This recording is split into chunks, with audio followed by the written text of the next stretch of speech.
तो इस वक्त एक बहुत बड़ी खबर निकल के सामने आ रही है, वो ये कि जेपीएससी के तीनों सदस्यों ने इस्तीफा दे दिया है। मैं आपको बताऊं कि इनमें डॉक्टर अजीता भट्टाचार्य जो कि जेएमएम महासचिव सुप्रियो भट्टाचार्य की पत्नी हैं, वो डॉक्टर अनीमा हांसदा और डॉक्टर जमाल अहमद शामिल हैं। तो सीआईडी के जांच के बीच इन तीनों ने इस्तीफा दे दिया। इससे पूर्व आज 5 घंटे तक छात्रों और सरकार के बीच में वार्ता चली, जिसमें कई बिंदुओं पर सहमति बनी, कई बिंदुओं पर छात्र असहमत रहे। सीबीआई जांच की मांग को लेकर के छात्र अड़े रहे और सरकार सीआईडी जांच का हवाला देती रही। कई बिंदुओं पर सहमति भी बनी है।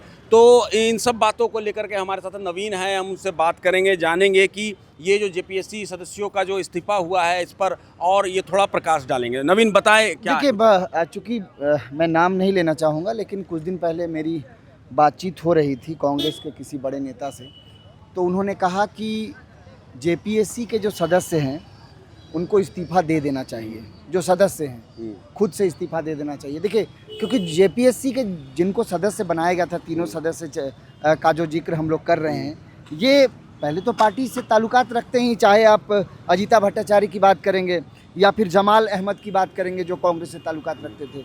इन लोगों को जो इसमें सदस्य बनाया गया था, doctor Ajita Bhattacharya, doctor enema Hansda और डॉक्टर जमाल अहमद, तो सवाल ये है कि जब चेयरमैन ने इस्तीफा दे दिया तो कायदे से सदस्यों को पहले ही इस्तीफा दे देना चाहिए और इन्हें नोटिस भी मिल चुका था। और चूंकि जांच के लिए सीआईडी के तरफ से एक नोटिस भी दिया गया था पूछताछ के लिए। उसके बाद चूंकि आज ही ये चूंकि इस्तीफा हुआ है, जाहिर तौर पर ये बड़ा अपडेट है। चूंकि छात्रों के साथ सहमति बन नहीं पाई है, छात्र आंदोलन जारी रखेंगे। इस बीच ये खबर आई कि जो सदस्य जो हैं, तीनों सदस्य जेपीएससी के, उन्होंने अपना इस्तीफा सौंप दिया है राज्यपाल को। अब चूंकि यहाँ बड़ा अपडेट ये भी है कि ये जो तीनों सदस्य हैं, चूंकि कार्यकाल 1 महीने का शेष बचा हुआ था, 1 महीने का कार्यकाल शेष बचा हुआ था, चूंकि विवाद बहुत ज़्यादा बढ़ गया। जेपीएससी में नए रिफॉर्म होंगे, सरकार की तरफ से कहा गया है कि इसमें आईआईएम जैसे बड़े इंस्टीट्यूशन से हम लोग जो है सहयोग लेंगे कि इसका रिफॉर्म कैसे किया जाए, जेपीएससी और जेएसएससी का। तो इन सब के बीच ये समझ लीजिए कि जेपीएससी का जो पूरी टीम है, वो पूरी टीम एक तरह से रिफॉर्म होगा। हाँ, पूरी तरह से रिफॉर्म होगा और सरकार जो है इसे लेकर के छात्रों को आश्वासन दिया, आश्वस्त किया है कि रिफॉर्म की बात जो छात्रों ने ही की थी और उसकी शुरुआत कहीं ना कहीं जेपीएससी के जो सदस्यों के इस्तीफा होने के बाद जो है वो देखी जा सकती है कि ऐसा लग रहा है कि सरकार एक कदम आगे बढ़ रही है और इस्तीफा इनसे लिया गया है। क्या कह रहे हैं? देखिए, चूँकि माना भी जा रहा था, जिस तरीके से विवाद बढ़ा उसके बाद ये तय हो गया था कि तीनों सदस्य इस्तीफा देंगे ही, और ये नई बात नहीं है। अच्छा, दूसरी बड़ी बात, जो सदस्य थे, जब जांच की आंच जब इतनी आगे बढ़ गई, मुख्यमंत्री कह रहे हैं कि सीएम हाउस तक अगर उसका दायरा बढ़ता है तो आप बढ़ा सकते हैं, बेशक। तो ऐसे में जब चेयरमैन संदेह के घेरे में है, चेयरमैन से जब सवाल जवाब हो रहे हैं, उनसे पूछताछ हुई, तो ये तो तय था कि जेपीएससी से जुड़े हुए तमाम लोग चूँकि सदस्य हैं तो वो उस बॉडी में हैं, तो ऐसे में उनसे भी पूछताछ होगी, ये तय था। क्योंकि सीआईडी उस हिस्से को नहीं छोड़ती, तीनों सदस्य से पूछताछ करती। इससे पहले सीआईडी ने तीनों को नोटिस भेजा। नोटिस भेजने के बाद पूछताछ के लिए बुलाया गया। इस बीच आज जो है फाइनली इस्तीफा दे दिया गया है। ये कह सकते हैं कि जो आंदोलन छात्रों ने छेड़ा है, और आज आंदोलन का 16वां दिन है, 16वें दिन, आंदोलन के 16वें दिन, जिस तरीके से अब जेपीएससी को लेकर के जो चूंकि सरकार आखिरकार बहुत हद तक मान गई कि जेपीएससी को रद्द करी, क्योंकि कह रही है कि हम विचार करेंगे इसको रद्द करने पर। चाहूँगा क्योंकि सरकार जो है वो भी थोड़ा दबाव महसूस कर रही है। सरकार चाहती है कि रिफॉर्म हो, सरकार चाहती है कि छात्रों से जो संवाद का रास्ता खुला है वो आगे बढ़े।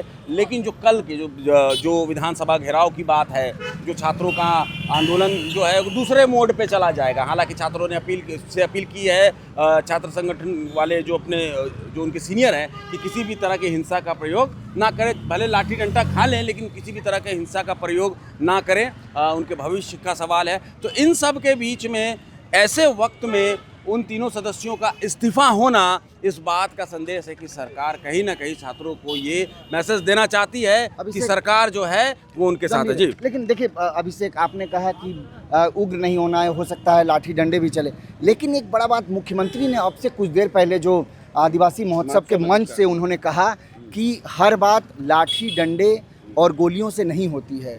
मुख्यमंत्री ने कहा कि बाकी राज्यों की तरह हमारी सरकार नहीं है, छात्रों का अधिकार है। और दूसरी बात कि छात्रों को किसी छत्र छाया की आवश्यकता ही नहीं, ना तो सरकार की ना विपक्ष की। वो किसी राजनीति का हिस्सा नहीं बने, बेशक आंदोलन करें, उनका अधिकार है, हम छात्रों के साथ हैं। और उन्होंने ये कहा कि भाई लाठी डंडा उग्र संस्कृति झारखंड की नहीं है, झारखंड तो की उन्होंने नहीं है। एक मैसेज तो जरूर दिया है कि ठीक है आप विधानसभा घेराव करेंगे, आपका हक है आंदोलन करना, लेकिन मुझे नहीं लगता कि झारखंड सरकार जो दिल्ली में जो तस्वीरें हम लोग को देखा, जो जिस तरीके से छात्रों के ऊपर बर्बरतापूर्वक लाठियां चलाई गई, सर फोड़ा, पैर टूटा, वो हिंसक कहीं ना कहीं एक रुख अपनाया गया छात्रों के प्रति, तो झारखंड में वो तस्वीर कम से कम नहीं देखी, क्योंकि मुख्यमंत्री ने मन से यह स्पष्ट किया है। बिल्कुल, कल देखना होगा। बिल्कुल, ये झारखंड की संस्कृति नहीं है। यहाँ पर छात्रों के ऊपर बर्बरतापूर्ण कोई रवैया इख्तियार नहीं किया जाएगा। माफ़ कीजिएगा, मुख्यमंत्री ने इसके आज इन बातों पर भी प्रकाश डाला, और झारखंड में ऐसा होता भी नहीं है ना इनका राजनीतिकरण किया जाना चाहिए। कल जब ये घेराव करने के लिए छात्र वहाँ पहुँचेंगे तो उनसे विभिन्न छात्र संगठनों की अपील भी है कि आप उग्र ना हो, ये आपका अधिकार है कि आप विधानसभा का घेराव करें, आप मुख्यमंत्री आवास का घेराव करें, और ये सरकार का भी अधिकार है कि वो उन्हें शांतिपूर्वक तरीके से रोके। तो इस चीज़ को आगे बढ़ने से कोई नहीं रोक सकता है। सरकार ने कोशिश की है कि मैं एक मैसेज दूँ, हमारी तरफ से एक मैसेज जाए कि छात्र जो है हम उनके साथ हैं, और उनकी बातें जो है जो तथ्यपरक हैं हम उनको मानने के लिए तैयार हैं। तो अब देखना दिलचस्प होगा कि इन 3 सदस्यों के इस्तीफे के बाद कल का जो छात्रों का जो रुख होता है वो कैसा रहता है। बहरहाल आज का दिन काफ़ी गहमा गहमी भरा रहा है। 5 घंटे से ज़्यादा बैठक चली।